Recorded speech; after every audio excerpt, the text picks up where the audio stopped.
taking care of our business here.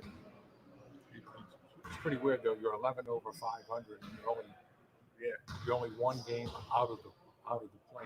This seems almost unfair, right? It's competitive, especially in the Western Conference. Teams have gotten better. I think the play-in tournament or play-in opportunity has made teams more competitive, and so it's going to come down to the last few games, like it has the last couple seasons. Your first 2 years here involved in the play-in, were able to advance out of it the first one. Last year could have gone either way, didn't go your way. How much of that is the goal for this team of like, we just don't want to have to mess with that this year? It's definitely one of our goals is to take another step, and that step for us is to not be in the play-in. And so, we can control our own destiny with piling up as many wins as we can. Do you think 50 is enough, Coach? We'll see. I like that number though. If we could get there, that'd be good. Willie, I know you've been talking and touched on it, having Zion, Brandon, CJ all healthy, all playing together at the same time. For you, how much, when you're trying to learn how this group plays and meshes on the court together, how big was it just that have that finally, have a stretch where they're all healthy? How much of a relief was that, I guess, for you and for the coaches staff? It's a huge relief.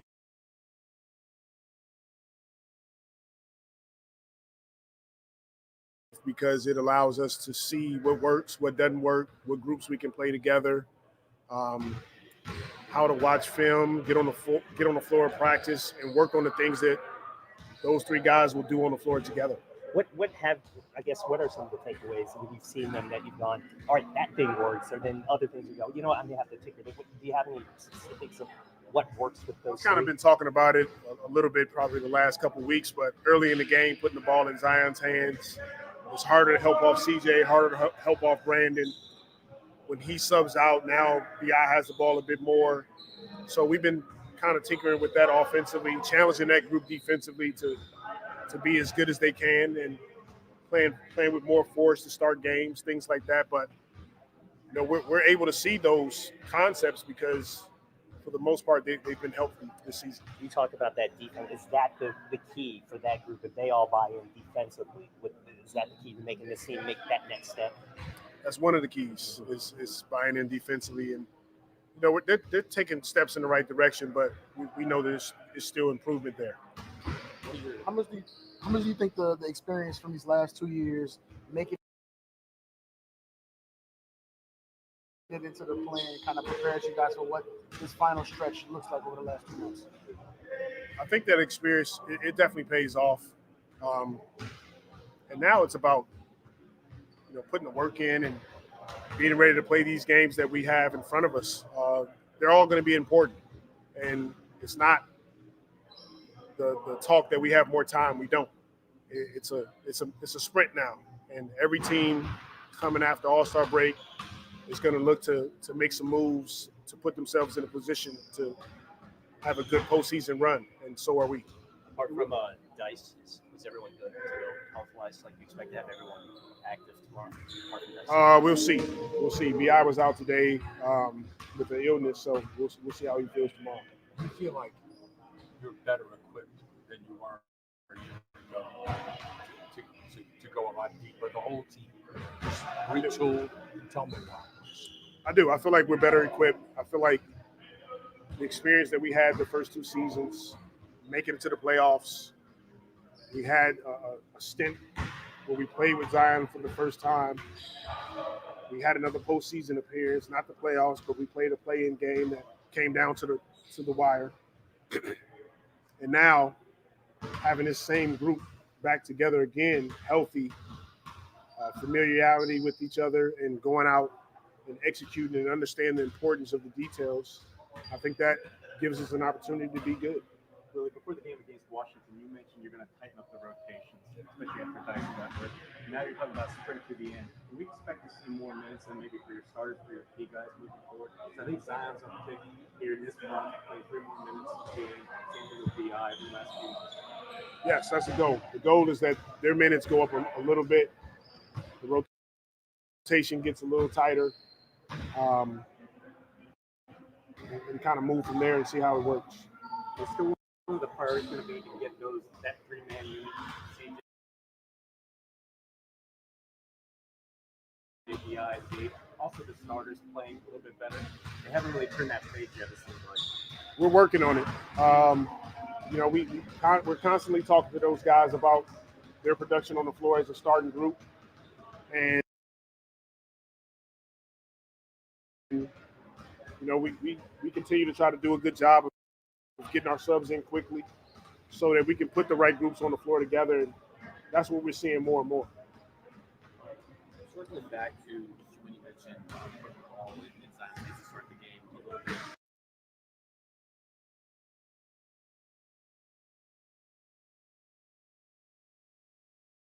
JJ Redick, my former teammates, mentioned that those actions in the last 9 games are producing 1.4 runs per possession. They're really effective. Just what do you attribute that level of success to? When you're putting the ball in arguably one of the best players in the NBA, you're putting the ball in his hands and you're simplifying everything and allowing him to make decisions. And he's going to look for Brandon. He's going to look for CJ. He's going to look to attack when those opportunities are there. And it's hard you got to make some tough decisions defensively. If you don't help off those guys, he's going to the basket and he's scoring. If you help off those guys, they're knocking down open shots. And that's what it does for us offensively. And you talk a lot about how defense fuels your offense. In this situation, is there a component of the offense fueling the defense a little bit, allow you to, if you're scoring at such a good rate, you get back, you set in half court, you're not worried about transition defense on the opponent because you're able to just get back and just play more of a half court defense? It all ties in together for sure. When you're running good offense, it's tough for teams if they're taking the ball out of the net, and vice versa. When you're getting stops, it allows us to play fast and play in the open floor where that's some of our best basketball. So it definitely ties in together. And on the defensive side of things, sometimes when teams kind of put Zion in a screen and roll action, you guys have had him hedging out a little bit. That's worked pretty well for your team, just from an analytical standpoint. What do you think he's doing well in those situations? And what's the general idea behind maybe hedging or blitzing that ball screen? Well, we're challenging him to take on those opportunities to execute the game plan. And sometimes that is blitzing a screen, and sometimes that's switching and actually guarding, and not having to be in rotations. And he's taking on a challenge.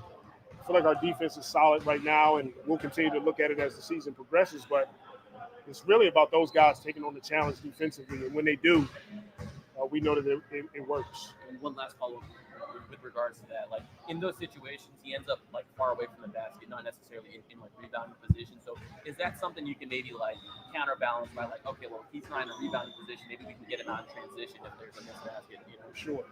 If he's challenges, we want him to challenge shots. If he's above the 3-point line and he's challenging shots, obviously stay in, make sure we secure the rebound. But now you got whomever he's challenging is probably a mismatch for him. If we rebound, now we're looking for him early in the shot clock. Sure. Really, as much as it feels like you guys were on the road the last 2 months, how good is it just to have a bit of a homestand right after the break? It's good. As much as we can be home, sleep in our own beds, not have to be on planes and hotels, it helps us. It helps us prepare. It helps us come in our practice facility and work on things and practice. But at the end of the day, I've said it before, we have to put the work in, which we're doing. We got to come out and execute, and we got to continue to try to stack games and win as much as we can coming down the stretch. All right. For all things Pelicans, you're now tuned into the Pelican post-game report. Much love to the fam. And listen, fam, this is the Pelicans after the break stream, man. Shout out to the fam. Appreciate brother Aramis for dropping the super chat. Much love to you guys. Hope you guys are having a fantastic middle of your week. I got to tell you the truth, fam. This week is moving along pretty slow for me, man. I'm trying to get to the weekend. Shout out to brother Aramis for all things Pelicans. That's right, brother. Shout out to you. All right, so big ups to the fam, man. Y'all feel free to hit the like button, hit the subscribe button. By all means, feel free to share the show on your social media feed. PPR is up in this thing. I'm Big Q. Listen, fam, 27 games remaining. 27 games remaining. Your Pelicans, 33-22, 11 above above 500, right? 11 games above the losses, 3 straight wins the Pelicans currently are on, and they have 3 road games. So the Pelicans, really 4 road games if you include that Washington matchup on February the 14th prior to the break. But Houston, Miami, Chicago, all here Thursday, Friday, and Sunday matchups for the Pelicans, man. Hopefully we can close out February very strong. Houston, Miami, Chicago, and then away at New York and Indiana come, and then that'll be the end of the February as March 1st will start the home matchup against Indiana. But hopefully we can close out the the home schedule pretty good, man. And like we said, Houston is they're not all that, man. I think they won 3 out of the last 10 contests, but they play the Pelicans really well. You know, the Pelicans play them really well, and they're currently leading us 2-1 in that series. So we'll preview that matchup as well today. So shout out to the fan. Appreciate y'all being up in this thing. Brother Irvin says, talk about a projected finish in 27 games. How many wins y'all see realistically speaking? Bam. What's up, brother Jerry? Shout out to your OG. All right. That's a good one, bro. And this is the thing about this, man. Let me get that schedule up, man, so we can actually kind of delve into it. I got some news I'm going to go over with you guys today. Pelicans did make some minor moves with personnel. We'll cover that today on the stream. Now, this is the schedule right now as it stands for the Pels, as you can see. Let's go over it. And a lot of the family members, man, you look at this schedule and, man, they got some difficulty in it. Just closing out February. If the Pelicans come to play, they should have no problem. I ain't gonna say no problem, but they should beat Houston. Miami, always seems to present a problem for the Pelicans, but we're home here. Should be able to take care of business against Chi-Town. New York is something going up to New York that's going to have a degree of difficulty. So is Indiana. Tyrese Halliburton, Siakam, and those guys. So there's going to have some difficulty there. Indiana back home, which we got that one February 28th. Then we come back with a home game against the Pacers. And then, of course, as you span down the rest of these games, away at Toronto, away at Philadelphia, away at Atlanta, home for Cleveland, home for the Clippers, home for Portland. You got Brooklyn, who just fired their coach. Orlando, who we just seem to have all kind of problems with. Miami's going to be tough in Miami. At Detroit, can't take anything lightly, but should be a win. OKC is a difficult cover. Milwaukee is Milwaukee. Boston is Boston. These are teams that we get in that stretch of Oklahoma, Milwaukee, Boston, Phoenix. That is crucial. And then Orlando, might as well throw Orlando in there too, because the Pelicans seem to struggle against them with their length. But the reality is, man, if you look at the rest of the schedule, that's a tough stretch of games when you get right into that late March, early April segment. OKC, Milwaukee, Boston, and Phoenix. Boy, oh boy, that's some tough ones. Then you have Orlando on the back of that. You come home for the San Diego matchup. Now, of course, all those games, OKC, Milwaukee, Boston, Phoenix, and Orlando, as well as San Antonio, are all games in the Smoothie King Center. So there's some kind of reason the Pelicans always seem to play. They play better on the road. That's really, really kind of crazy. If you think about it, family, they look more comfortable. And record-wise, it tells you. You look at their record-wise, they have a better road record by, they're 17-12 on the road versus 16-10 at home. And I would have thought that, that probably they'll have a little bit more home wins there. But they are, if you look at it from a positive standpoint, the Pelicans seem like they're comfortable on the road, which I guess that's a bonus, because there's not too many teams in the NBA that have winning home away records that we've seen, man. And you look at the standings, man, it's like the Pelicans are one of the top 2 teams. I think they're the second best team in the West in terms of road wins. I think Timberwolves have 20 of them. The Pelicans have like 17, and under them is the Kings with 16 wins. So that's a positive thing as well, that they're comfortable going on the road. But this is difficult, man. Y'all put that. Yeah, I know. Irvin says, yeah, OKC, Orlando stretch. Yeah, that is going to be interesting. Let me get you guys to comment on that. 27 games remaining. A lot of people think 20-7 perhaps. What do you feel? Y'all throw y'all in there. What are y'all thinking? Now, somebody threw out that and said, man, Q, I'm thinking 20-7. Of course, it's not going to be 27-0. That's ridiculous. but 20-7. That means that we just played Willie starting off. That means that the Pelicans really would start buying into his message and really start dialing this thing up. This is the crucial stretch of games. 27 after the All-Star break. A lot of the minute restrictions, you're gonna still see some of that. And Willie touched on that in the presser I just played. A lot of that's going to be peeled away. He mentioned the shrinking of roster going from, they're probably gonna go to like a 9-man rotation. And you know who that is.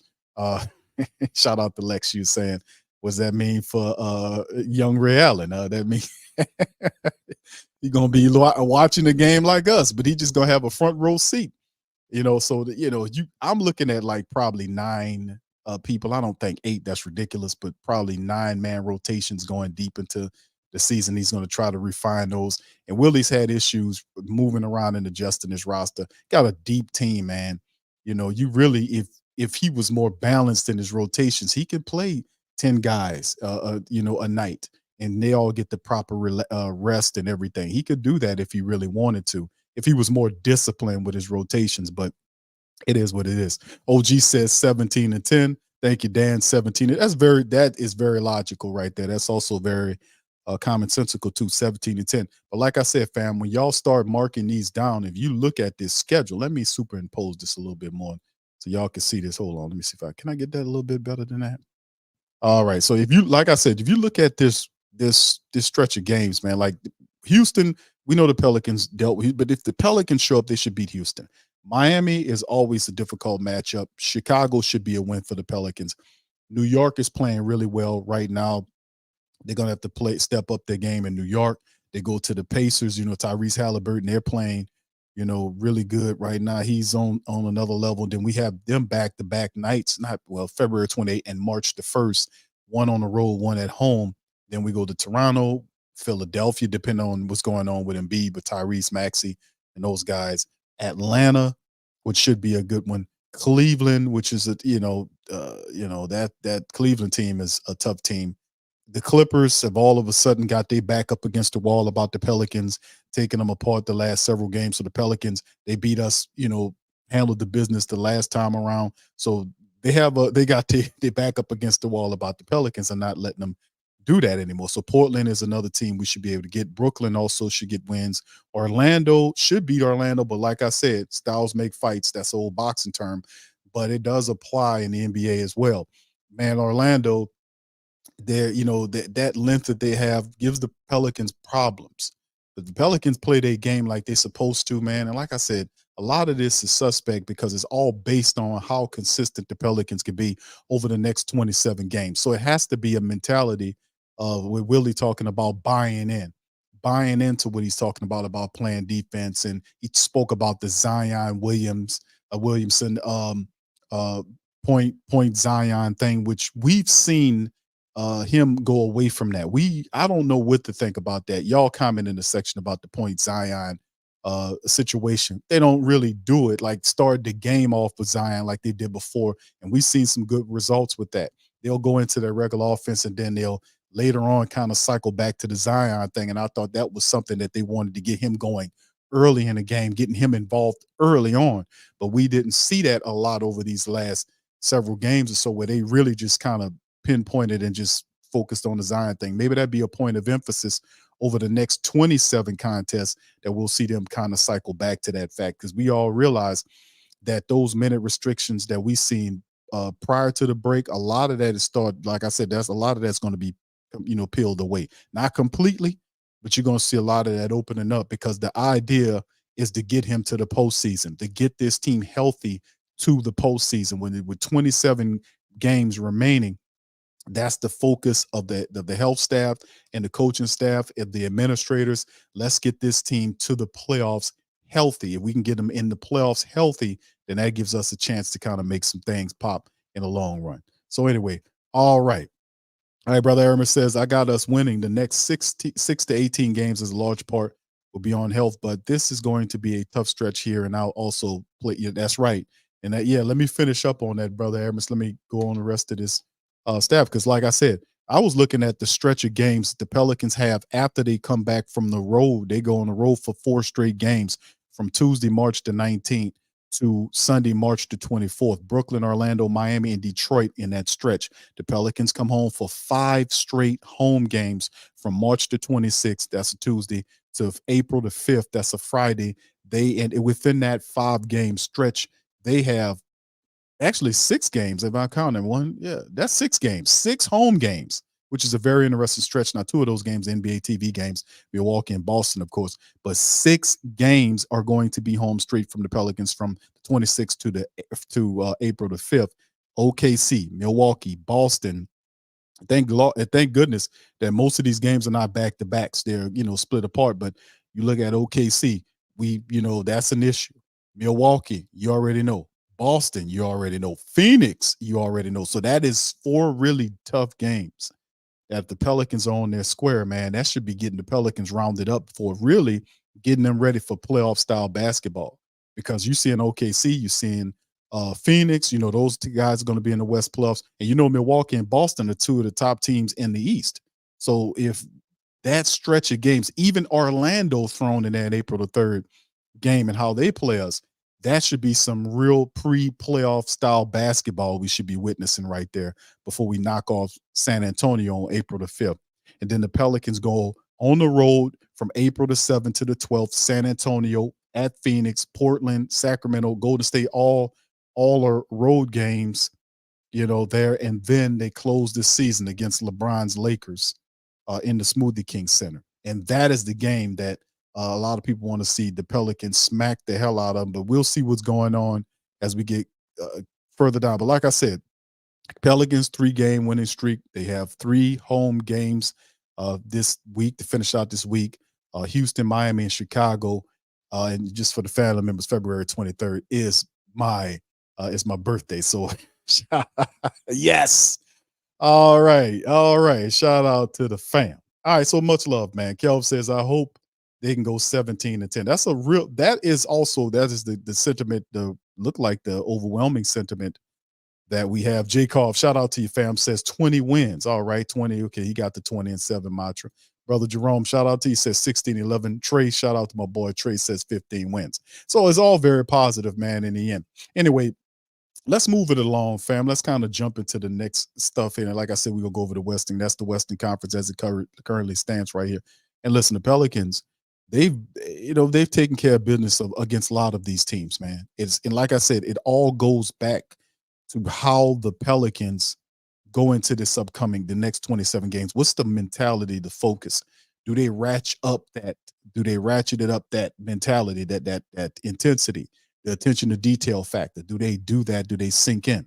Also, was the comments that if they need any more inspiration, they could seek out commentary or comments made by Draymond Green, if anything.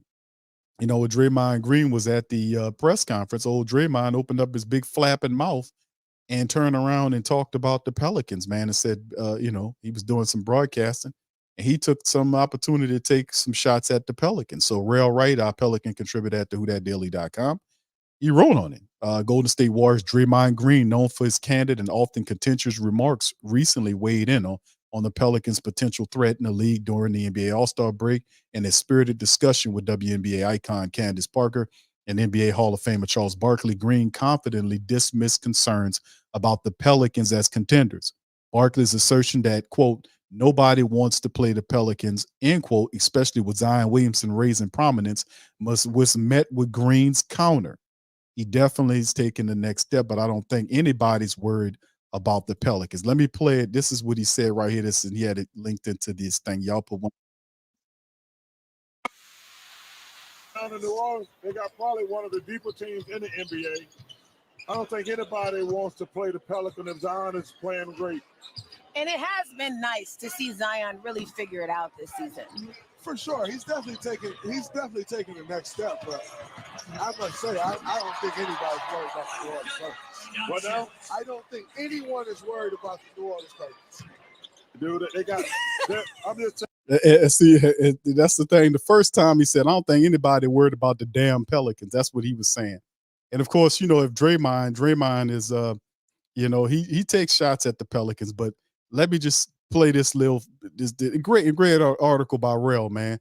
this isn't the first instance of Green's outspoken attitude towards the Pelicans following their 120 to 109 victory last year, where the Warriors overcame a significant deficit. Green remarked in the post-game interview, the Pelicans aren't cut like that, casting doubt about their mettle against a seasoned caliber team like the Warriors. Green's remarks should encapsulate the competitive spirit of the Warriors. The Pelicans could and should use Green's comments as inspiration to cement their place among the Western Conference elite. Now, here's what well, I ain't gonna call him that, but this is what Draymond. All right, there he is. They're not cut like that. That's what old Draymond says. They're not cut like that, and Draymond. And listen, like I said, man, it's just this inspiration and fuel for the Pelicans fire that they need to deal with going forward, man. And that's what it's all about, man. Just making sure they remember this type of stuff, remember this foolishness and the craziness that Draymond Green comes up with and the foolishness that he says, use it as motivation.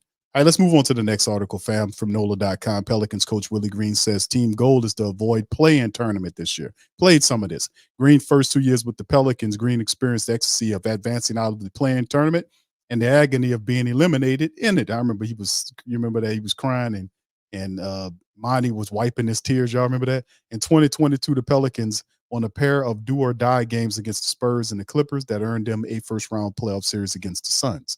Last year, the Pelicans' playoff hopes were extinguished when they lost a close game to OKC at home. This spring, the Pelicans' goal is to avoid having to walk through the play-in tournament tightrope at all. Pelicans emerged from the All-Star break in sixth place in the Western Conference. The teams in the East, in each conference that get top 6 seeds automatically advance to the playoffs. The teams that finish in the 7th through 10th spots are forced to fight it out in the play-in tournament. It's definitely one of our goals, Green said, to take another step. That step is for us to not be in the play-in tournament. Amen to that. We can control our own destinies with piling up as many wins as we can. The Pelicans, 33-22, are 1 game ahead of the 7th place Dallas Mavericks, a game and a half ahead of the 8th place Kings. That means the Pelicans' margin for error is minimal in their final 27 games. Right now, the Pelicans are on a 49-win pace. When asked if they thought 50 regular season wins would be enough to make the playoffs outright, Green says, we'll see. Only one team in New Orleans franchise history has won 50 or more regular season games. That was the 07-08 Hornets, by far the most successful season in team history. They went 56-26 and came within 1 win of advancing to the Western Conference Finals. Those were terrific days. The Pelicans won 7 of 8 games before the All-Star break. On Thursday against the Rockets, they will go for the 4th consecutive win. The Pelicans will not have backup guard wing Dyson Daniels, who is recovering from the left knee surgery. It's possible they won't have Brandon Ingram either. Ingram missed the Wednesday practice with an illness, and his status for Thursday's game is unclear. So BI is averaging just over 21 points a game. Zion 22 and almost 22 and a half. CJ at 19 flat or similar scoring numbers. McCollum has shifted into more of an off-ball role good compared to his 2 previous years with the Pelicans. He has thrived in it. He's shooting over 42% from three-point range on 8 attempts per contest. McCollum said shooting threes was a point of emphasis for him this year. The Pelicans ranked 29th in three-point attempts a season ago. McCollum has done his part to make sure everything is taking more. There are a lot of attention, he said. Zion is getting doubled a lot. BI is getting doubled a lot. He turns back. That means I'm playing with a closeout or a defensive rotation, and I like my chances. In 2022, the Pelicans came back from double-digit deficits to beat the Clippers in the play-in tournament. 2 days later, they had to face the Suns in game 1 of their first-round series. You want to be able to rest during that time, CJ said. We have to be able to do these. We haven't been able to do these the last couple of years. When you do play in, you have to go right into the playoffs with no rest. I think that makes a little bit more, it makes it a lot more difficult. Absolutely. Obviously, you can't lose to your season is over. I think about taking advantage of the 27 games we have left, controlling our destiny and not having to worry about looking at the plan. So listen, this is true. And we all know this is commonsensical stuff, right? The Pelicans right now, man, are a team that, if to be honest with you, fam, shout out to Shati, man. Good to see you in the chat. Slim, shout out to you too, brother. It's really interesting, man, to be honest with you, because we know for a fact there were games the Pelicans left out there. You know what I'm saying, fam? There were wins that the Pelicans statistically, from standing wise, should be a lot better than 33 wins. I mean, y'all guys put games in the chat where the Pelicans had the game and didn't close it out. It's not like, they've had some games when they got ran out the building, but a lot of the losses the Pelicans had were games where they just didn't close the damn game out. When they just broke down in the last few minutes and the other team took it from them. You know what I'm saying? So in essence, better play means more wins for the Pelicans early on. But I'm not crapping on the 33 wins. I think it's positive. But 27 games left, man. The Pelicans focus. They're going to tell you one game at a time. That's the approach. And it has to be. If the Pelicans play the style of ball that we've seen them play really well when everybody's out there playing defense, and they're circulating the ball. They're not, going to hero ball and and all this kind of crap. The ball is moving. The ball has life, and guys are finding the easier shot, and they're playing defense because they're feeling it. They're in it. The stars are involved, and then the role players are involved. There's not too many teams that can compete with that at that level. I mean, we're talking about some of the NBA elite teams. They're playing at that level. The Pelicans would give them issues. And then, of course, we talk about the talent on the floor, but it's also the coaching as well. Coach Willie Green has to be a better coach, man, especially with some of these rotations and the things that we see him doing. But how serious, and I'm not saying that he's not serious, but how serious would the team listen to him knowing that we're in a crunch, the stretch of games, 27 games left in the season? How would they dial in on what he's talking about here? So let's bring my girl Lex in. Lex, how you doing, Queen? Shout out to you. Thank you for being here. Shout out to the fam, man. Jacob says, yeah, Houston, Dallas, Utah twice. You're absolutely right. But yeah, that's what I'm saying. The Pelicans had many games that they let out of their grasp prior to the All-Star break. And the thing is, get Willie Green, getting them to buy into everything and play a balanced style of ball. That's the thing. That's the focus for the next 27. Lexxah, welcome on in. You want to share some of your thoughts? Hey, yeah, I just kind of jumped in on everything. So, what were you? We talking about your favorite person in the world. We talking about. You are so funny. Come on, man. I mean, oh goodness gracious. Hey, man, this second half. I mean, it's. I'm excited, but it's also scary because probably more so just because of Willie's coaching, his rotations, things that we've been talking about all season. Right. And he hasn't really changed those habits. He has stuck with them even when they don't work. He reverts back to, defense, obviously. Just his adjustments when he's going up against other coaches. Just his counter punches have not been there. So when I look at this team, I'm like, we had the talent to do it, but the coaching is a huge part of that. And Right. it's just kind of scary because it's like really it's up in the air. Like, what is Willie going to do? Is he going to come down from, having so much pride, being stubborn, being set in his ways and try something new? Because that it's just kind of scary with him, man. I really feel like he is going to be the downfall. You know what I'm saying? If this team is not where they need to be at, because he's set in his ways and he doesn't change them.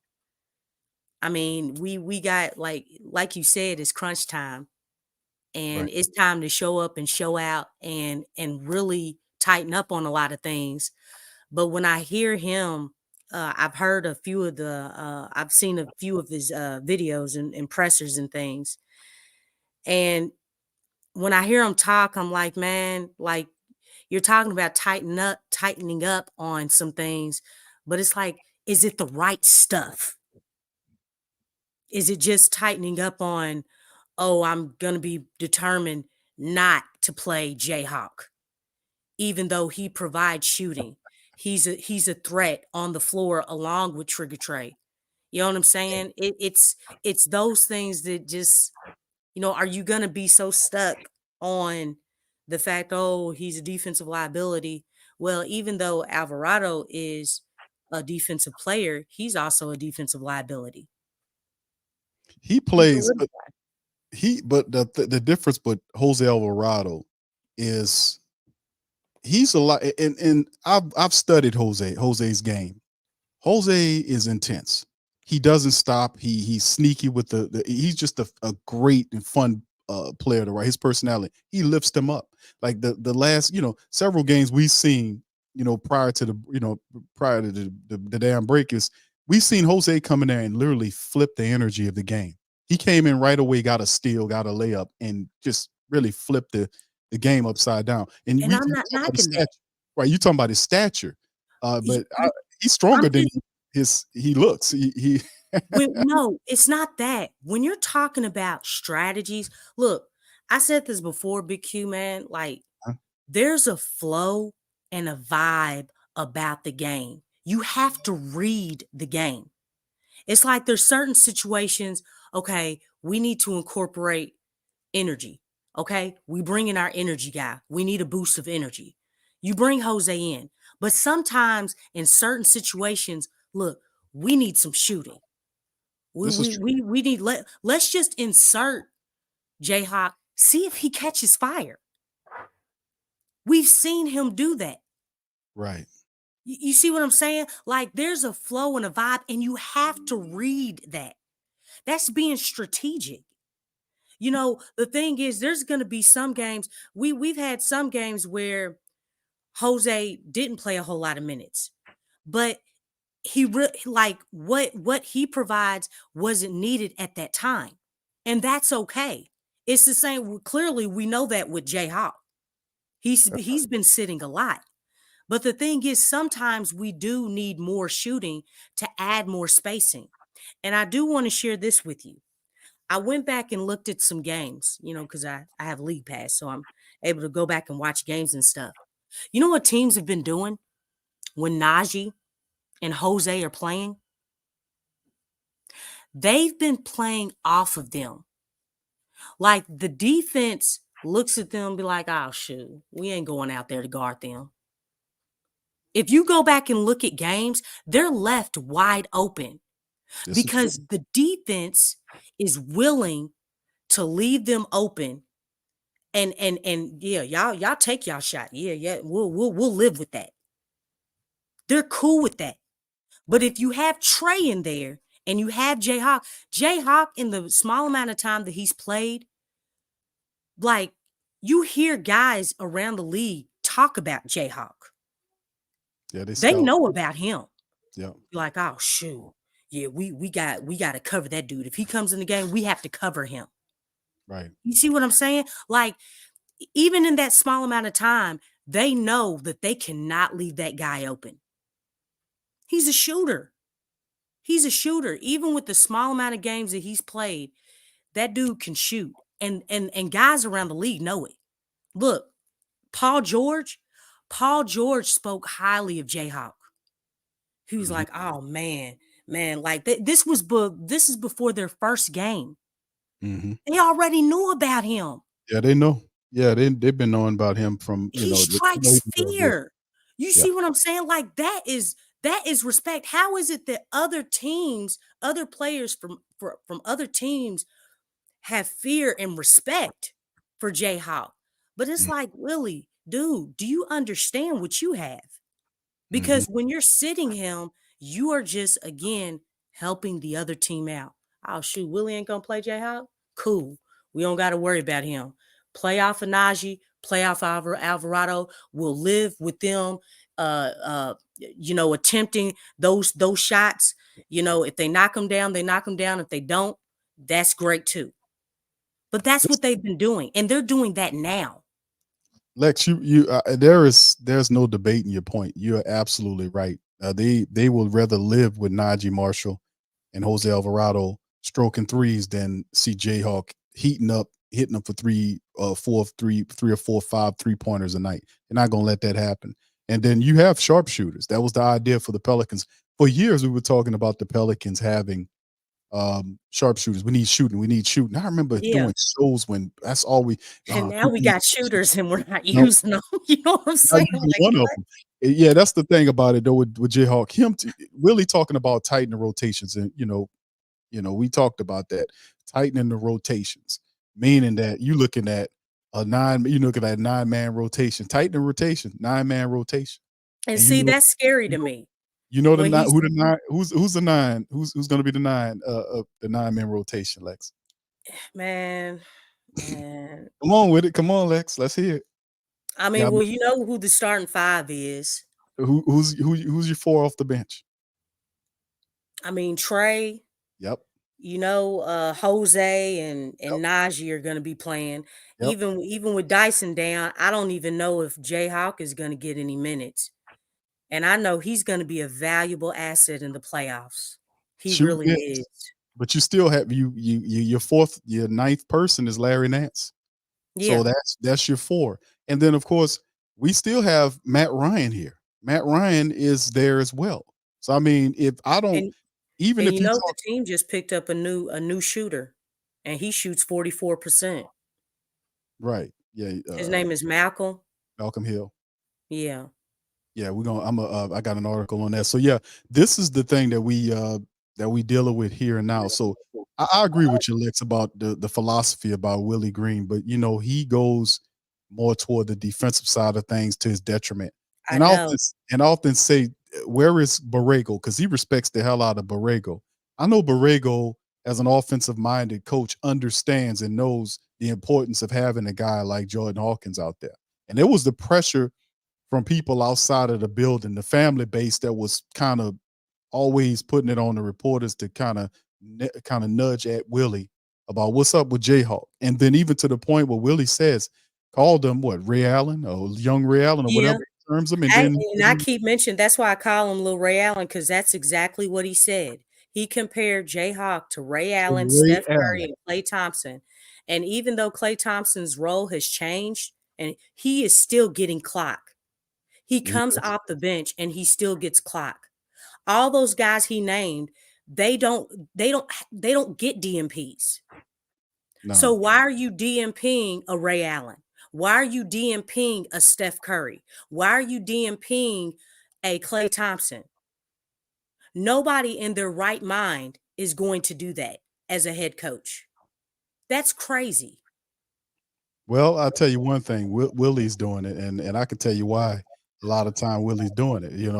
Willie's doing it. It's got something to do with defense. that's the thing.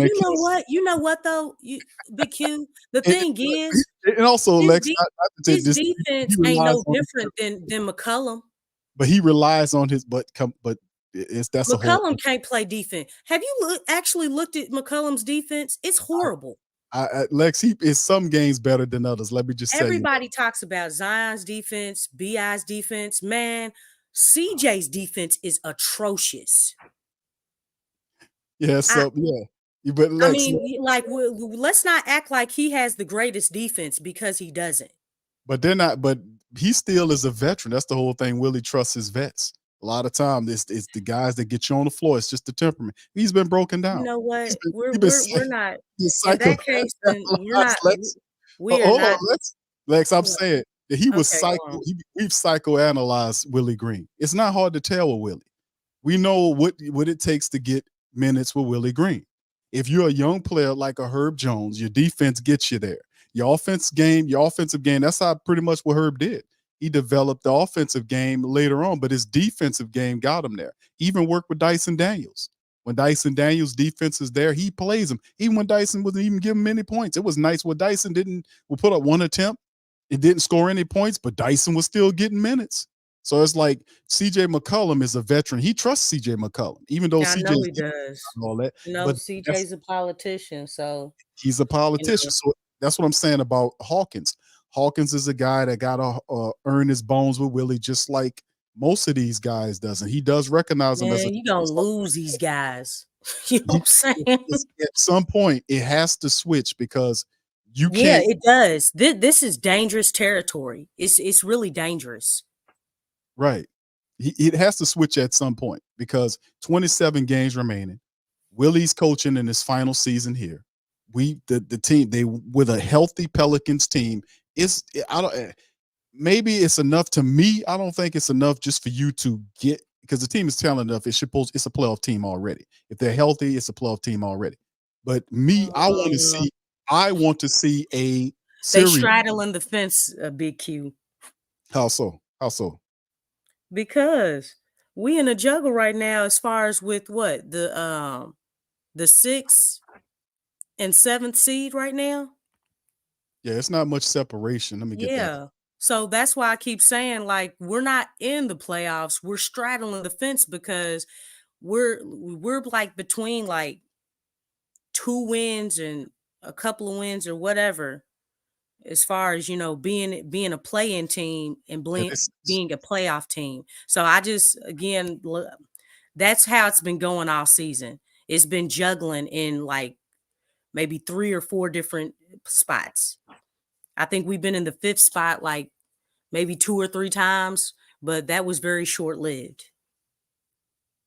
Yeah, they have to. They definitely not. They've won 7 of the last 10. Is this an indication that the Pelicans are finally learning how to play under whatever Willie's system is, to switch all stuff, the rotation? But even to a degree, even on this show, we talked about the point Zion thing. He mentioned it in the presser. I covered it and talked about it early in the broadcast. This point Zion thing, to me, you used the term in the previous show. What was the term that you used describing the point Zion system, Lex? Because we were talking about it. He talks about it like it's a key element, but over the last several games, we have not seen the Pelicans like previous games. We've seen the Pelicans open up the game with Zion with the ball in his hands, get involved. It has been more like an afterthought or a secondary, or even it was more like they were fronting. Like, because if you think about it, they've had the ball more so like 90% of the time. The ball all season has been in BI's hands. I mean, you can go and look at the stats. I mean, BI's usage rate and the ball in his hands is very high on this team. But in the small amount of time that the ball has been in Zion's hands, a lot more positive things have happened with the ball in his hands than in BI's hands. I mean, I don't know. Guys just, it opens up the floor a whole lot better. And plus, another thing, when we use point Zion actually has gravity. You know, Right. I don't know why people want to say BI's gravity, because BI really doesn't have gravity. Not in the way that Zion does. Like, Zion will literally have like 4 people guarding him. Right. I don't think there's anybody that commands that kind of respect. Yeah. And I think they've been kind of, because I think with that word gravity, I think they've been kind of using that word loosely, trying to, make it appear like, they have the same gravity, and they don't. Like, a lot of teams really design their defense and their strategies around Zion. I mean, everybody's trying to close up the paint. Like, if you look at the way that like the ball is like rotated or shifted, no one is ever leaving Zion at all. Have you all noticed that? No one is. They'll let Jonas, they'll leave Jonas wide open. They'll leave Larry Nance wide open. They'll leave anybody open. They'd rather BI be open than Zion. Like, they're always covering him. They always, on weak side help, they're always covering him. They're not coming off of him. And it's funny because why are we not using that more? Like, we don't even use that enough, the fact that Zion has so much gravity like that. Ain't nobody leaving him. And if they do, it was by accident. And look, everybody's looking at each other like upset, like, man, you were supposed to make sure you got him. Like, you got to. it causes havoc, man. I mean, it's crazy. Like that's a huge problem. And the opponent team will immediately call a timeout, be like, look, I don't care what happens. Y'all got to make sure you all cover Zion. Don't let him have no open, even on fast breaks. Have you all seen the fast breaks that they have on him? Look, Right. they would rather anybody else make the layup, but not Zion. They're actually running away from whoever has the ball when during transition. They're running away from that person and covering Zion instead of the person who has the ball. And if you all know basketball, they always teach you stop ball first. Right. They don't do that when Zion is running on the other side. They're like, oh no, no, you ain't throwing that alley. You are not throwing that. You know, they trying so hard to keep that from happening every single time. Yeah, it's interesting. Jay Black dropped some usage rate stats, right? He says Zion's usage rate is 28.8 versus Ingram's 27.2. Just Google it. Thank you, Jay Black. Appreciate you, brother, for always dropping the science. Jacob says, y'all mad. He said, you mad at Willie for not running point Zion more? That's your boy Borrego's fault. Tell the truth. B.I. said it himself. Who's the head coach, though? I'm about to say that, man. I said You that know all. what I'm saying? I mean, so is Borrego the head coach or is Willie the head coach?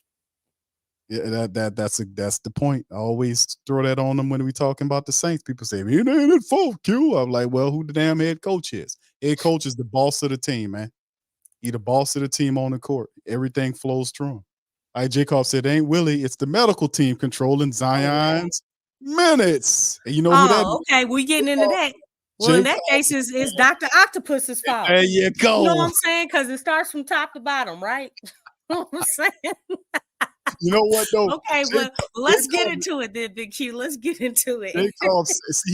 Lex, he's pulling from his bag from back in the day. Say Jacob is old Pelican man. So he pulling from the bag back in the day when Gentry came out and made mention of it. They asked about Gentry, and he told them, ask them when they were talking about minutes and control over players, like, you know, dealing with minutes or whatnot. He kind of alluded to that. But we knew that all of these minute restrictions and how they handle putting, Zion's injury situation, his medical situation versus, say, a Larry Nance. Like we seen Larry Nance just get marked back up to be healthy, and this guy in there playing some heavy minutes. Passing in a hurry too. Right. No minute restriction, no none of that. Same thing with Jose when he came back from injury. They didn't work him. They didn't rev him up or the ramp up. That's what it's called. They didn't ramp him up or nothing. Hey, look, Lex, this is actually, thank you, Kevin.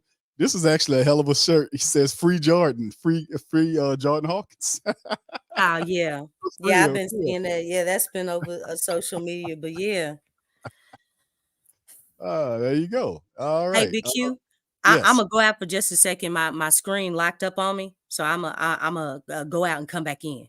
All right, Lex. All right. Iki Max says, with point Zion, Pels put up 153 points next game. Willie went away from the plan, just stupid. And when the team is on offensive rut, go inside the Jonas, that's a guaranteed 2 points. Yeah, the Jonas Valanciunas under usage is a major problem. No doubt about it. I mean, we talked about that, and it seems like it was relatively recent, because it was, that the Pelicans figured out how to effectively utilize Jonas Valanciunas correctly. Like I was like, why, and it's just, I don't want to call our coach a fool, because he's not a fool, but I think certain things get away from like having understanding the rhythm of the game. If you got a player with a hot hand and if Valanciunas is cooking, and the idea was to get him going early as well, and as Bell gets going early in his defense, his offense, everything, it just flows better. He takes a lot of pressure off of people, and many times the teams that we're playing, they don't have a skill big like that. So you Jonas, you dropping science about Valanciunas, fam, you 100% right. We often talked about that ad nauseum about they're not correctly utilizing Valanciunas, even when he has the hot hand. And you got guys that, man, I'm telling you, they're not even close to his style, to his ability. So Yeah, I agree with you on the Bell thing, man. That's also something that needs to be brung in for the next 27 games, man. Because the Pelicans are. Listen, fam, this team is so flipping and so flipping and talented. I mean, we got some really good players here. I mean, Valanciunas. If you look at the depth chart, I know we look at this stuff all season long, but if you go across the NBA and look at their depth charts and look at the type of players that they have versus what we have, unless it's some of the elite teams, the Pelicans are a difficult cover, man. They're a difficult team to play against if their minds is right. So we just have to be able to Willie Green and the staff is going to have to be able to get these guys, man, through this next 27 contests and be able to utilize them correctly. So, like I'm saying, and it really is on Willie Green because the team is going to go as far as he leads them. So he has to clean up a lot of stuff. Ain't no doubt about that, man. So we'll have to do that. All right. So yeah, that's a great idea. Thank you, Kevin, for that, man. Slim say just stubborn. All right. So anyway, Lex is are you good? You all right? Oh yeah, yeah, it's Okay. better now. Yeah, Okay. I had too much on my computer, so I had to shut some things down. Yeah, that happened to me the other day, man. I thought I paid all this damn money for this damn thing and it did that, man. I was Yeah, I upset. know.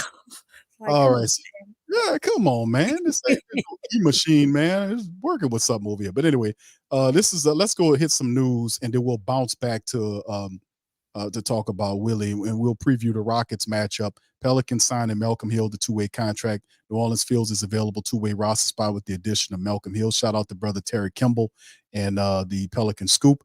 Adrian Wojnarowski reported on Wednesday that the Pels are signing Malcolm Hill to a two-way contract. Hill has spent time with the team's G League affiliate, the Squadron, for most of the season. He's 6'6", the former University of Illinois standout who averaged 22 points per game for the Squadron, including scoring a franchise record 44 points in January.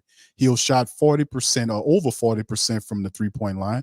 The team has yet to make an official announcement. He went undrafted in 2017 and bounced around in Europe before returning to the States and signing with the Pels in 21. After being released, he signed with the Hawks, appearing in 3 games that season. He appeared in 24 total NBA games. New Orleans has an open two-way roster spot after converting Jeremiah Robinson Earl to a two-way contract into a standard one earlier this month.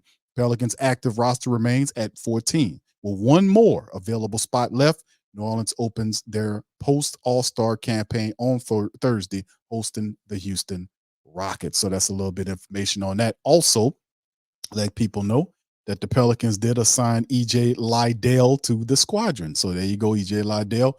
The Pels announced today that he's been assigned to the Squadron. 6'6", 242 appeared in 8 games for the Pelicans this season, averaging half a point. I don't know how you do that. And almost a half a rebound in less than 3 minutes of action. So he definitely needs some G League help. Liddell also last assigned to the Birmingham Squadron team February the 1st. Holds, he says his averages are just almost 19 points a game, 9 rebounds, 2 assists in 14 games with the Squadron this season. That's pretty respectable for young EJ Liddell. And I think that's pretty much some of the news. Also, this is another news that kind of broke with Pelicans draftee Carlo Metkovic to join the Birmingham Squadron in the G League. So there you go. Metkovic is there. 52nd pick in the 22 draft by the Pels, who reportedly joined the Birmingham Squadron in the G League, according to Michael Skoto of Hoops Heights. Metkovic, who was born in Bosnia, he played his past 2 years in Slovenia with Olympia. I ain't even try to pronounce that. He averaged over 15 points a game, 7 rebounds, almost 2.5 blocks, 1.1 on the steals, while shooting 63% from the field in 34 games. He's 6'10", forward. They call him forward. Played with the Pelicans in the summer league last year, averaging just over 4 points a game, 2.3 on the blocks, 1 assist, 1 steal in 4 appearances. He had his best game on July the 11th with 13 points, 5 rebounds, and 3 blocks. Says you get Michael Skoto's tweet right there. The Pelicans hold the right to Metkovic and will opt to have him start with the Squadron, who have 13 games left in the regular season. He could finish the season in the G League and then join the Pelicans for the postseason. Metkovic has represented Croatia in several international events, most recently in the FIBA Eurobasket. He averaged 6 points and 3.5 rebounds on almost 78% shooting from the field in 6 appearances. The 22-year-old is highly touted for his ability on both ends of the court. He has great mobility at his size and can run the floor well on offense and protect the paint on defense. He's shown improvement with his shot, converting almost 43% shooting from three-point line. So there you go from Carlo Metkovic, and that's some quick drop down or some quick news on the Pelicans before we get into the Houston Rocket preview. Lex, please feel free to chime in on some of those stories if you please, if you want to. If not, we'll just kind of move into the Rockets preview. Is Makovich, is he gonna, I guess he's gonna be in that, securing that last spot? Possibly. That's what it looks like. It's setting it up to be, that he might get that last spot. Okay. I mean, really, there's not much to think about it, because really, I don't think Makovich or Malcolm, I don't think they're going to be playing anyway. You know what I'm saying? Since Willie Green's talking about tightening up, he did say his rotation, and things like that. I just, unless the games are blowout wins, I just don't see these guys. I mean, they're just filling a roster spot, really, and that's about it. Yeah, it's well, we knew they had interest in Carlo Metkovic.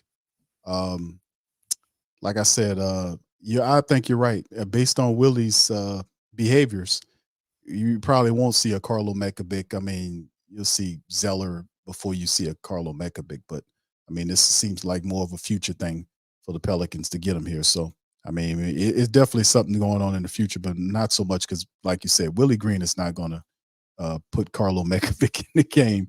And, he trusts his veterans and guys that plays defense, and hopefully can get him to break that. All right. Now, they're saying he's like 6'10". Metkovic is listed as 6'10", I want to say. I have to pull up his profile and double check on that. But I thought he was 6'10" when we did the draft special. I thought he was listed as, he's 6'10". He is 6'10". That's right, Jacob. He's 6'10". All right. So anyway, Lex, looking at the Houston Rockets matchup, the Pelicans are down in the series, right? They've they beat the Rockets in the last day of January, the 31st, and the series is currently 2-1 Houston's favor. The Rockets are 3-7 of the last 10 contests. Sengun, Valanciunas, and Sengun was off in the game, but this team is a scrappy team. They often give the Pelicans problems. Your matchup predictor got the Pelicans going away in a runaway fashion. So let's kind of delve into it, kind of jump right into this Houston Rockets preview for tomorrow. Like I said, this team is always a spunky team. So what we need to do to smack them down and even the series on the season? Well, I'm going to start off with what I always say, energy. Like, y'all got plenty of rest. Like, the only person who was in All-Star weekend was Jordan Hawkins, and we all know that he's either not going to get playing time or going to get very, very minimal playing time. So that means everybody's legs are fresh. Y'all need to go out there and y'all need to play. It's the second half of the season. It's time to, show up and show out. Like it's time to get it together, because right now these next 27 games is preparation for the playoffs. Every single game from here on out. And so they need to come out with the right energy. They either need to match their energy or exceed their energy. And let's see, this is a home game? That's right. Okay. Well, you got to play even better at home, because the Pelicans have not been playing well at home. They've actually been playing better on the road. So y'all need to play like, hey, you got, a whole bunch of fans supporting y'all at your own, in your own house. Come out with the right energy. Play with a lot of pace. Put them on their heels. Definitely utilize Point Zion. If you're going to emphasize that you're going to do Point Zion, then do it. Let's not, be in and out on that. We need to kind of home in on a style for this team, because we're playing too many different ways, and it's not helping with the consistency of the play of the team. So we really do need to utilize that and not like just use it for a few minutes and then go away from it for the next 3 quarters or 4 quarters. Just, be consistent in the style that you're going to play in. And then move the ball. Move the ball. Those shots are going to be there, especially with, Zion picking up, his conditioning and being a lot more active. Just knock down shots. I think one of the huge Achilles heel for this team is we make things too difficult. Like not making the basic pass, not attempting the easiest shot. Sometimes we get into the dribble flow. And it's like, no, we don't need to do that. We want to dribble less and move the ball and have player movement so we can get the best shot and the easiest shot. If we're getting layups the whole game, I am perfectly fine with that. Because the goal is to make the game easy, not make the game hard.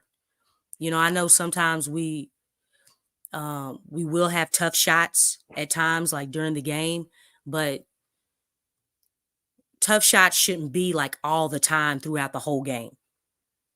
They should only come like once in a blue moon if we're actually playing the game the right way. So, I think that's a big deal. And then obviously like the coaching, you know what I'm saying?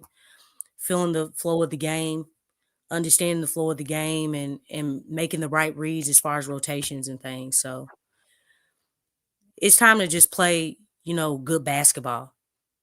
We need to just really lock in. Everybody needs to be on the same page. It's clutch time.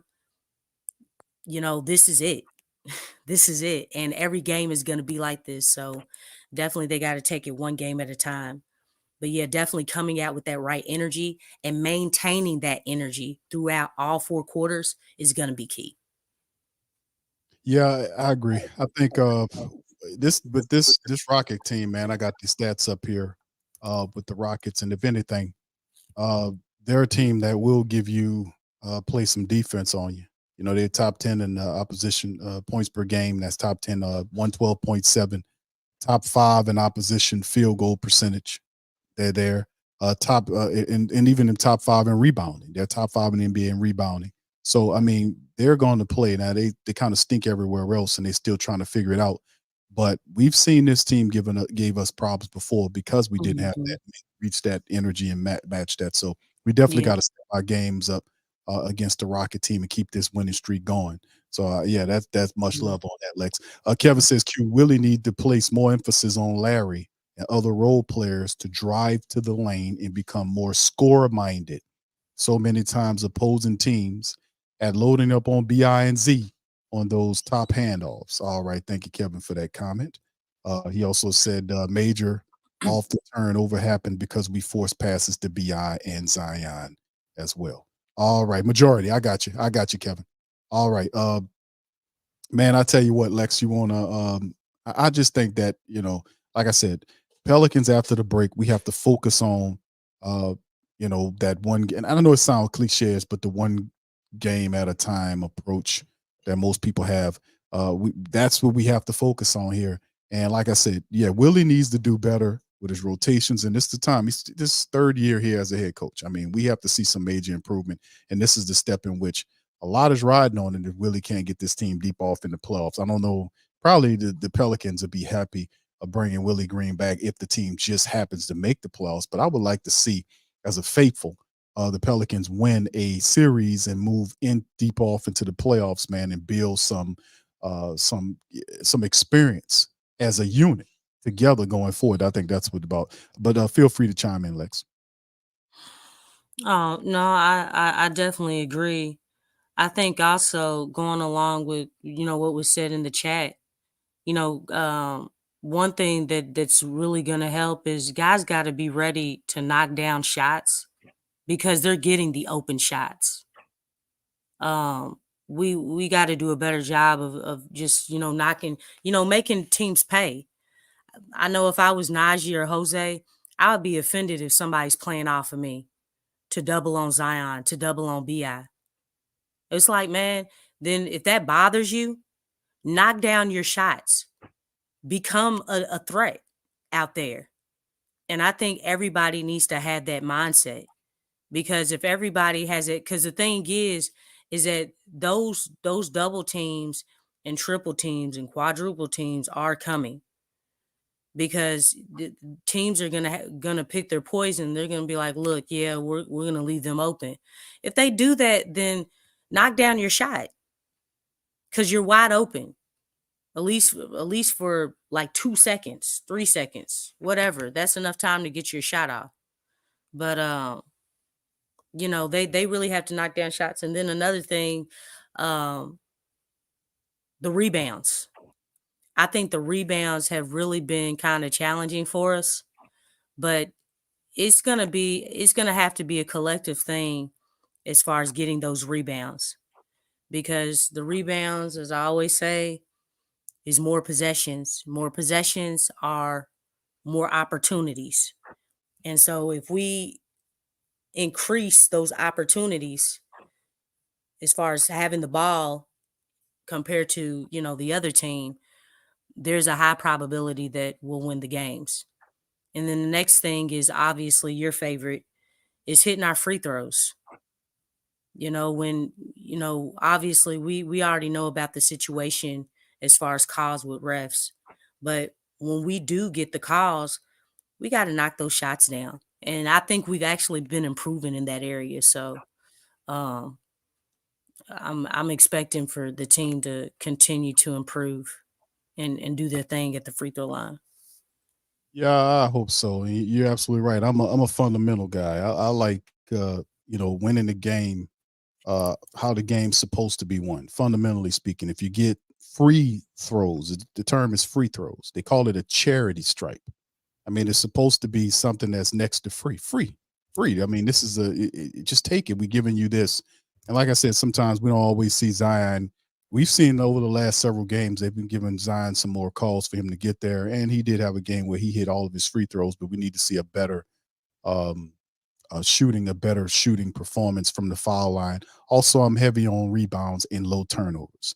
Pelicans have done a pretty good job of keeping the turnovers late in most of these games, or low, in most of these games. But the rebounds also have been something interesting. I also would like to see more offensive rebounds from the Pelicans. Far too often I see how Willie Green runs his offense, and it affords the Pelicans one shot. There's nobody under the rim for a stick back, so it's pressure on them to hit the initial shot. Who's in place to go and get the offensive rebound, and that's something that I see often when I'm watching Willie's scheme that it didn't account for. So I mean, there's different things that I would like to see more of, because some of this stuff, if you can do this stuff that we just spoke about very well, the fundamentals, man, that'll help you in the playoffs, especially when you have games when you get an opportunity to go to the foul line and it comes down to 1 or 2 points. And we've covered this many games during the season where the Pelicans, they lose by 2 or 3 points and they miss 7 at the foul line. So I mean, this type of stuff, the good teams do this stuff well. They do this type of stuff well. So anyway, with that being said, we're gonna get ready to kind of check out. Lex, you want to chime in on? You want to kind of talk about Willie? I know you kind of popped in late. You want to kind of talk about anything else going with the Pelicans so far?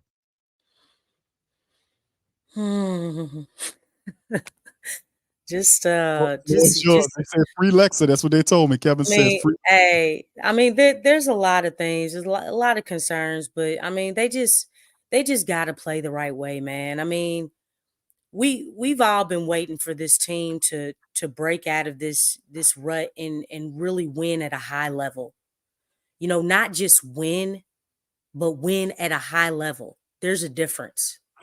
And so, like, winning at a high level is playoff winning. Play like winning not just a game in the playoff, but winning a series. And we have to get to that point. And I know it's been a long time coming, but we just got to get there. And look, I do want to say this. Look, I'm gonna just let y'all know right now, I ain't trying to hear about no win is a win no more. Man, look, it's preparation time for the playoffs. We trying to prepare, and the thing is that if we're still making mistakes and things that that need to be addressed, we're still making those type of mistakes. That's not going to work in the playoffs, because in the playoffs they exploit you. They exploit your weaknesses. And so it's not so much as about, the fact that we win the game, it's how we're winning the game, or it's how we're losing the game. Hopefully we don't have too much of the losing part. But gotta home in on the things that this team's got to work on, because it's all about seeing the bigger picture. The bigger picture is what? Succeeding in the playoffs. Each and every game is preparing this team for the playoffs. So it's a mentality. It's not just getting the win. All right, guys, we got the win. But how many turnovers did you have? You had a whole lot of turnovers. Yeah, you won the game, but you had a lot of turnovers. You won the game, but you all did atrocious on rebounding. We got to fix that. You won the game, but the ball wasn't moving very well. There was some hero ball. You know what I'm saying? That's just to give examples. Like, those are things that we got to work on and polish up, because in the playoffs, that's not going to work. You can't expect to win a playoff game if you're missing rebounding assignments, if you're missing defensive assignments, if you're not hustling to get the ball, if you're coming out with the wrong energy, if you're not sustaining that energy and intensity throughout the whole game. That's a mentality. And I guess some people would say a Mamba mentality, if you want to put it that way. But, that's what it takes to win at a high level. And that's why I always talk about that all the time. Indeed, Lex. And man, listen, I've realized, like like I said, been covering this, doing this for a while. And what I do realize, since they put this current core of players together, is that this is the first season, the very first season that we've seen them play this many games together, because the prior seasons they were hurt. You had this guy hurt, this guy hurt, this guy hurt, Yeah. this guy hurt.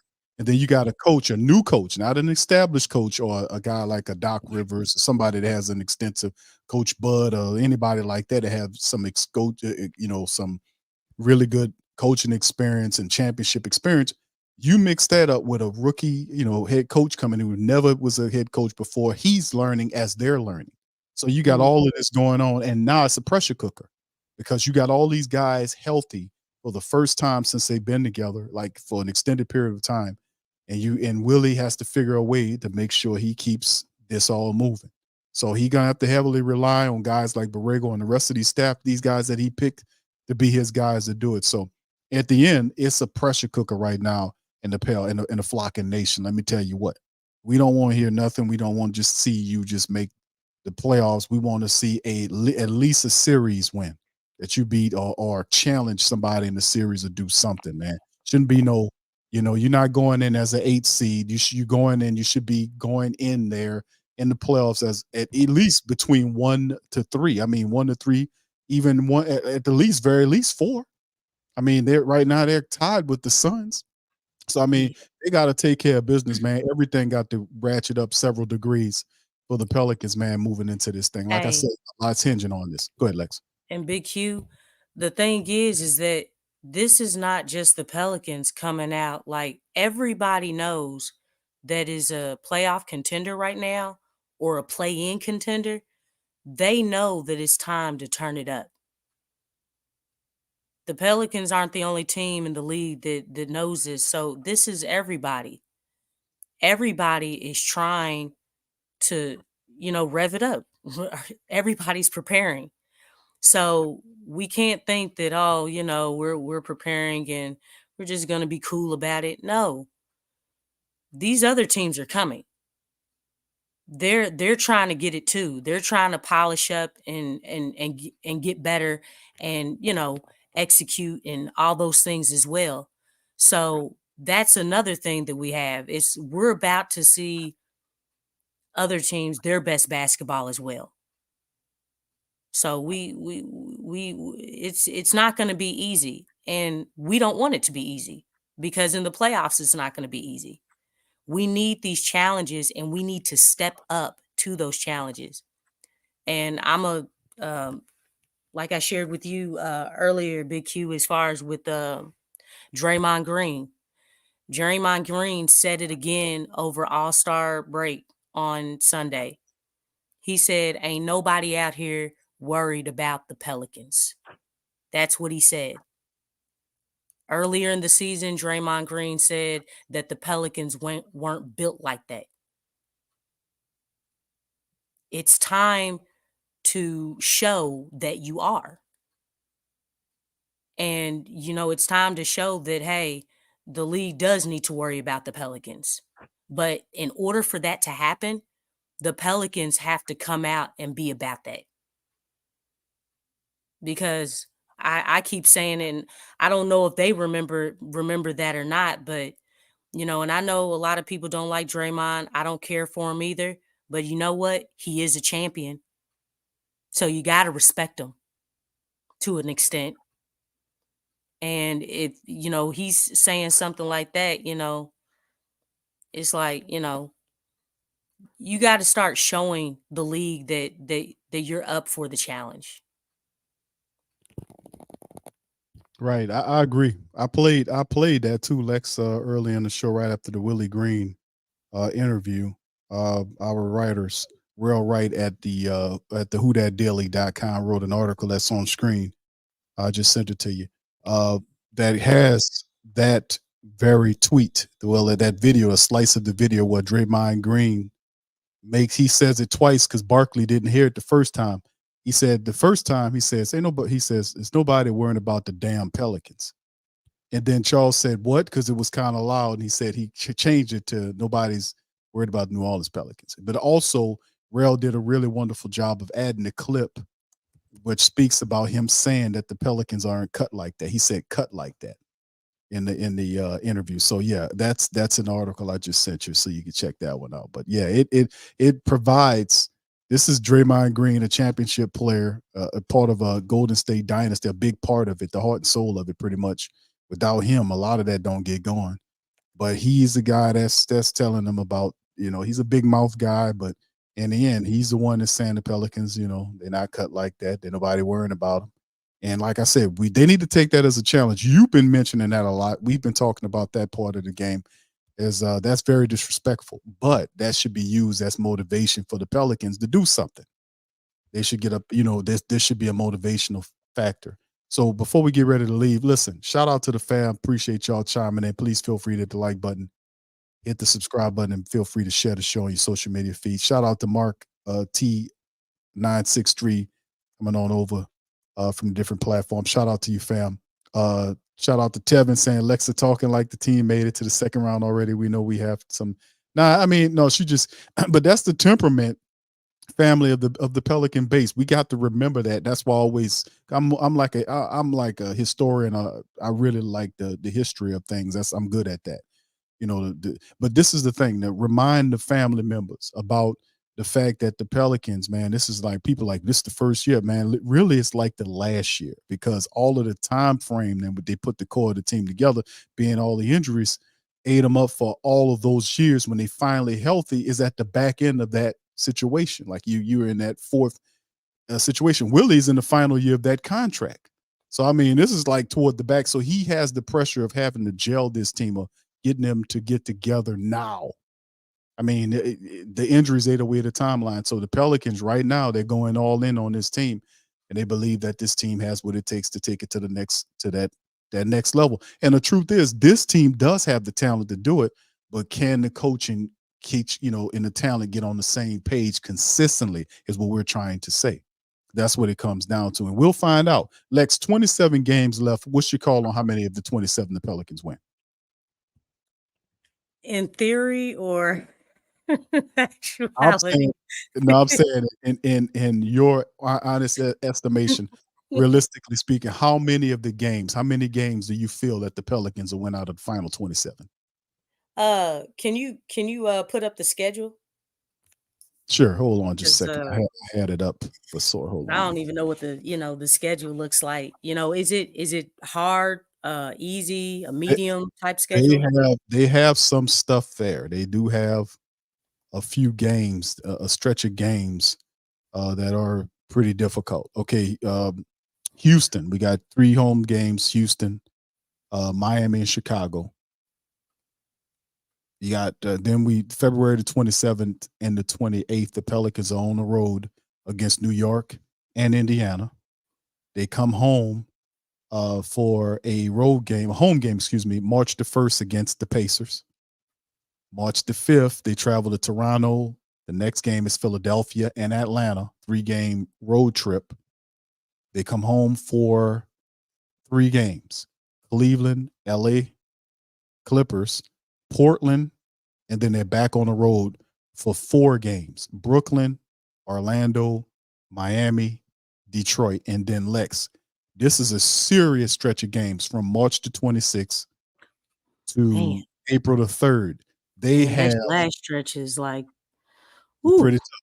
Oh yeah. Yeah, man. And And back to back to back, OKC, Milwaukee, Boston, and Phoenix. Oh my gosh. and Orlando. Don't forget Orlando's a team that Yeah, gives you I know Orlando, and that's in Orlando? Or no, that's these are all home games. it's 5, it's like 1 to 6. Man, golly, home that stretch right there is mean. Yeah. 6 home games. And Man. yeah, that's playoff style basketball you're gonna watch. OKC, Milwaukee, Boston, Phoenix. Oh my gosh. Yes. and then That's like playing like number 1 seed, another number 1 seed, another number 1 seed. Oh my gosh, man. That stretch is gonna be. I will say this. During that stretch, that stretch is gonna be interesting. Cause we may have some hiccups there, but one thing I will say is it'll really show where the Pelicans are in that stretch. Cause that's basically like a playoff series. The only difference is it's not one team, it's different teams. Right. Yeah, I know these, and I was looking at it, and it struck me as kind of, unique because how often do you see 6 straight home games? You don't see that often. Yeah. But it softens against juggernauts, though. It's like there's no like Detroit up in there, or you know what I'm saying? Wizards. You get a Detroit as the final road game before you open up them 6 straight home games. You Yeah. San Antonio. Man, that's a trick, man. That's a trick, Francis. That's a trick. Oh my gosh. That is mean. That's almost like, all right, we can relax in this game. And then the intensity of the game just rises up. But that last stretch, like, period. Because I think, after that, you have San Antonio and then you have Portland. But anytime you play the Lakers, it's always gonna be up there. I don't care what nobody says. Wherever they are. And plus they just picked up Dinwiddie. But yeah, this last stretch, well, how many games is that? Let's see, after Detroit, 2, 12. The last 11 games are no joke. But you know what? They're going to be tough. And for this team, that'll be a good thing. Because the thing is, it's like, hey, man, at that point, it'll be time to be like, look, y'all gotta know who you are and go out there and you're gonna be challenged. You're gonna be challenged. So it'll be interesting to see if they have it together by that time. But this stretch right here is gonna be the telltale. If the Pelicans really have it going into the playoffs. Yeah, it is very crucial. Like I said, that is playoff basketball right there. OKC, Milwaukee, Boston. Last 11 games, yeah. Last 11 games is straight up nothing but playoff games. Nothing but. This is the thing though, Lex. The one thing I can really say about those tough 6 games, that's tough 6 home games, is the fact that they're at home and none of them are back-to-back games. Thank goodness for that. So, so that's something to be positive for. But this is what we want to see, how good this team is, and this is the stretch that'll tell if they're ready for what they're talking about. We are gonna know. We're gonna know just how good this team is when we come down for these last 11 games, y'all. All right, for real. It's serious business. Yes, this is serious. It's business. Like, man, shoot, life just got real. You know what I'm saying? We are gonna know what this Pelicans team is made of once they start playing these games, for sure. No doubt about it. All right. Go ahead, Lex. I'm sorry. But I have them. If they're really playing like they should be, I'll give them 20 out of the 27. I might be kind of nice. What? What? You are kidding. You're not going to give them 20 wins. What? No, you 15? 15? What? Hey, man, I'm just, hey, I mean, I want them to win, man. But, like I said, I could be being too nice or something. But what did you have in mind? What I said, fam. I said what, 20? I thought 20. I said 20. Some people said 17. Some people said 16. 27 minus 11. Do it look? Are we assuming that they gonna lose these games down the stretch? Remaining, 27 games. 27 games remaining. Lex, 20-7, and 5 and 5 or 4 or 5 of them might be in that stretch. Because, I mean, like, those 11 games, I mean, the 11 games, they got Portland and it's got Orlando. But, hey, I mean, we got to be we got to beat some of these top teams, man. We got to beat them. It won't be easy, but, we got to. I mean, this team's got to prove something to themselves, man, that they can beat top-tier teams. And they sure are playing well. Man, sure are playing well. Yeah, you're absolutely right. This will show everything, man. We'll see exactly how far they can take it, man. We'll see what they can do. Anyway, shout out to the fam, man. Appreciate y'all being in this one, man. Much love to the fam. We'll return tomorrow to recap the Pelicans matchup against the Houston Rockets. That'll be in the Smoothie King Center. The Pelicans should be able to get that dub. But once again, man, we're going to keep a positive disposition and keep it real as we always do and see just how far they can take this thing. So much love to the fam. Y'all feel free to hit the like button, hit the subscribe button. By all means, feel free to share the show on your social media feed as well. Shout out to the fam for coming out tonight, man. And listen, we're going to holler at y'all on the next one, man. Y'all feel free to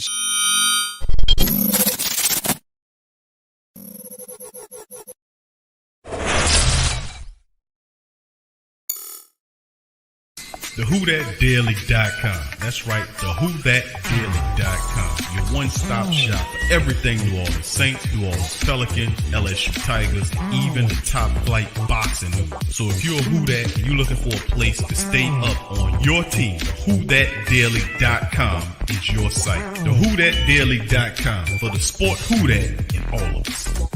That's right, the Pro Shop is the platform store where you can go and buy all the latest merch to support the platform. Available at the Pro Shops, we have dozens of hundreds of products available for you and your family. Unisex tees for men and women, hoodies and sweatshirts, tank tops, kids and baby items, long sleeve tees, mugs, pillows, wall art, bath bedding, face masks, phone cases, stickers, bags, fanny packs, socks, hats, and many other items. Please feel free to check out the Pro Shops. The link is in the description section below.